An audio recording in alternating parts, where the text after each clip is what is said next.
Bismillahirrahmanirrahim. Assalamualaikum warahmatullahi wabarakatuh. Alhamdulillahirabbil alamin. Shalatu wassalamu ala asyrafil anbiya'i wal mursalin Sayyidina Muhammadin wa ala alihi washabbihi ajmain, amma ba'd. Syukur kita panjatkan kehadirat Allah Subhanahu wa taala karena atas berkat rahmat taufik hidayahnya sehingga kita masih diberi kesempatan sehingga kita mampu menyelesaikan tugas ini. Meskipun berbagai macam keterbatasan, saya harap keterbatasan tersebut tidak mampu menghalangi kita untuk selalu belajar dan terus belajar. Begitu pula tak lupa kita kirimkan salawat serta salam kepada junjungan Nabi besar Muhammad sallallahu alaihi wasallam, nabi yang menjadi aktor teladan bagi umat manusia, khususnya kita umat Islam, baik dalam segi aspek sifat maupun dalam segi aspek lainnya. Baik, dalam kesempatan ini kami dari kelompok 7 akan mempresentasikan materi tentang Echinoidea. Adapun nama-nama kelompok dari kami yaitu yang pertama Muhammad Rida Mubarak, saya sendiri, kedua Amelia Ramadhani, kemudian Kiki Amalia, yang kemudian Nur Alisya Fajri, dan yang terakhir Erika. Baik,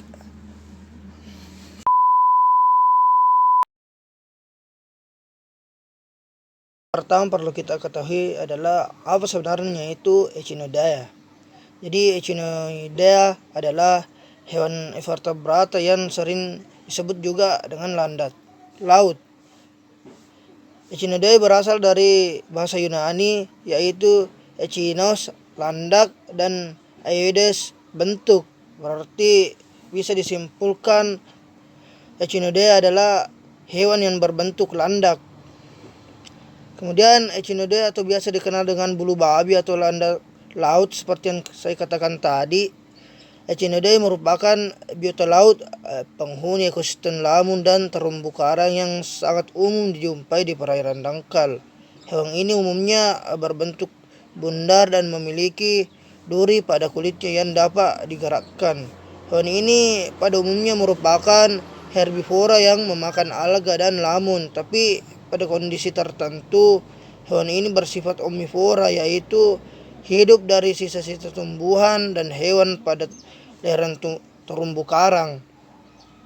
Baik, adapun klasifikasi dari Echinoidea yaitu Kingdom Animalia, filum Echinodermata, subfilum Echinozoa, kelas Echinoidea. Baik, itulah tadi. Saya persilakan kepada teman saya selanjutnya.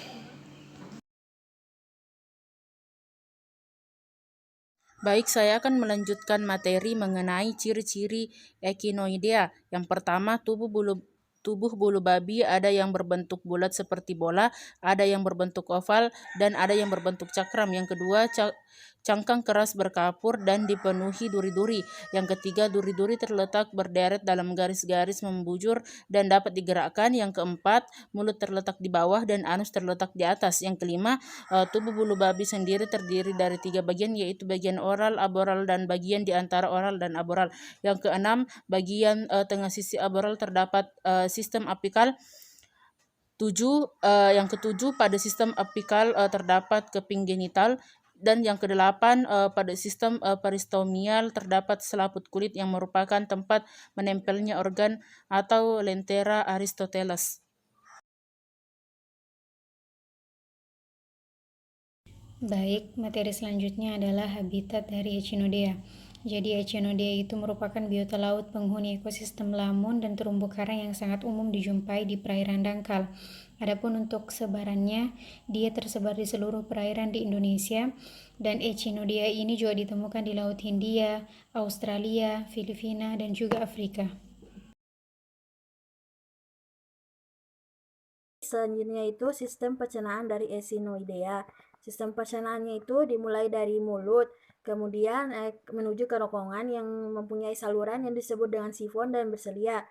Saluran ini tuh akan menghubungkan kerongkongan dengan usus. Saluran pencernaannya dikelilingi oleh 5 rangka samping yang ada dalam cangkang, yang merupakan lambung yang diperluas oleh kantong-kantong dan berakhir di rektum.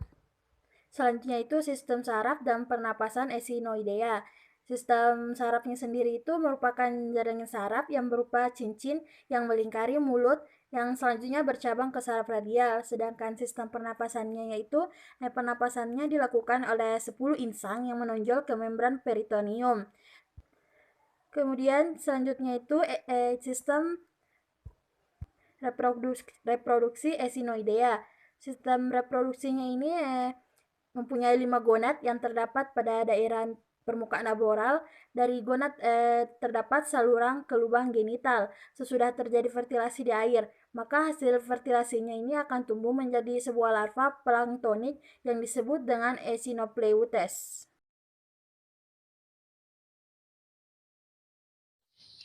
Baik, selanjutnya saya akan memaparkan materi yaitu peran Echinoidea. Echinoidea ini memiliki peranan dalam kehidupan secara menguntungkan dan merugikan. Untuk peran yang menguntungkan itu dia memiliki 2 fungsi, yaitu fungsi ekonomis dan fungsi ekologis. Pada fungsi ekonomis, Echinoidea ini dapat dijadikan sebagai bahan makanan karena gonadnya itu memiliki kandungan protein yang tinggi, misalnya telur bulu babi. Kemudian pada fungsi ekologis, Echinoidea ini penting bagi penyeimbang terumbu karang karena jika populasinya meningkat maka akan berakibat pada kematian larva atau karang muda. Sebaliknya, jika populasinya menurun, maka karang akan ditumbuhi alga yang dapat mengakibatkan kematian karang dewasa dan tidak adanya tempat bagi larva karang. Kemudian peran Echinoidea yang merugikan yaitu dapat merusak binatang karang, contohnya apabila bintang laut bertemu dengan bulu babi.